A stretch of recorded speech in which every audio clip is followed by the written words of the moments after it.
வணக்கம். தமிழகம், புதுவை மற்றும் காரைக்கால் பகுதிகளுக்கான தினசரி வானிலை அறிக்கை. இன்று தமிழகத்தில் ஓரிரு இடங்களில் மழை பெய்துள்ளது.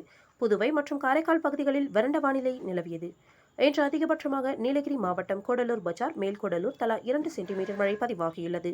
ராணிப்பேட்டை மாவட்டம் மின்னல், நீலகிரி மாவட்டம் ஊட்பிரயர் எஸ்டேட், சிறுமுள்ளி, நடுவட்டம், கிளன்மார்கன் தலா 1 சென்டிமீட்டர் மழை பதிவாகியுள்ளது. இன்று அதிகபட்ச வெப்பநிலை மதுரை விமான நிலையத்தில் 40.3 டிகிரி செல்சியஸாகவும், குறைந்தபட்ச வெப்பநிலை ஈரோட்டில் 19.6 டிகிரி செல்சியஸாகவும் பதிவாகியுள்ளது.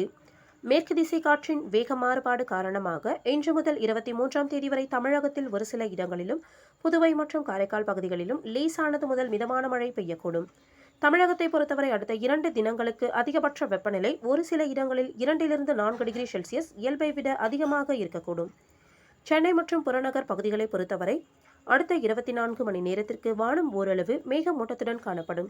நகரின் ஒரு சில பகுதிகளில் லேசான மழை பெய்ய வாய்ப்புள்ளது. அதிகபட்ச வெப்பநிலை 38 to 39 டிகிரி செல்சியஸை ஒட்டியும், குறைந்தபட்ச வெப்பநிலை 28 to 29 டிகிரி செல்சியஸை ஒட்டியும் இருக்கக்கூடும். மீனவர்களுக்கான எச்சரிக்கை. தமிழக கடலோர பகுதிகள். இன்று மன்னார் வளைகுடா, தென் தமிழக கடலோர பகுதிகள் மற்றும் அதனை ஒட்டிய குமரிக்கடல் பகுதிகளில் சூறாவளி காற்று மணிக்கு 45 முதல் 55 கிலோமீட்டர் வேகத்திலும், இடையிடையே 65 கிலோமீட்டர் வேகத்திலும் வீசக்கூடும். செப்டம்பர் 18 முதல் 21ஆம் தேதி வரை மன்னார் வளைகுடா, தென் தமிழக கடலோர பகுதிகள் மற்றும் அதனை ஒட்டிய குமரிக்கடல் பகுதிகளில் சூறாவளி காற்று மணிக்கு 35 முதல் 45 கிலோமீட்டர் வேகத்திலும், இடையிடையே 55 கிலோமீட்டர் வேகத்திலும் வீசக்கூடும். வங்கக்கடல் பகுதிகள். இன்று முதல் 21ஆம் தேதி வரை தெற்கு வங்கக்கடல் பகுதிகளில் சூறாவளி காற்று மணிக்கு 35 முதல் 45 கிலோமீட்டர் வேகத்திலும், இடையிடையே 55 கிலோமீட்டர் வேகத்திலும் வீசக்கூடும். அரபிக்கடல் பகுதிகள்.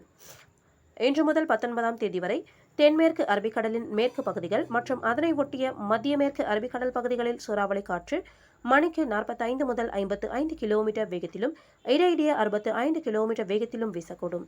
மத்திய மேற்கு அரபிக்கடல் பகுதிகளில் மணிக்கு 35 முதல் 45 கிலோமீட்டர் வேகத்திலும், இடையிடையே 65 கிலோமீட்டர் வேகத்திலும் சூறாவளி காற்று வீசக்கூடும். மேற்குறிப்பிட்ட நாட்களில் மீனவர்கள் இப்பகுதிகளுக்கு செல்ல வேண்டாம் என்று அறிவுறுத்தப்படுகிறார்கள். நன்றி.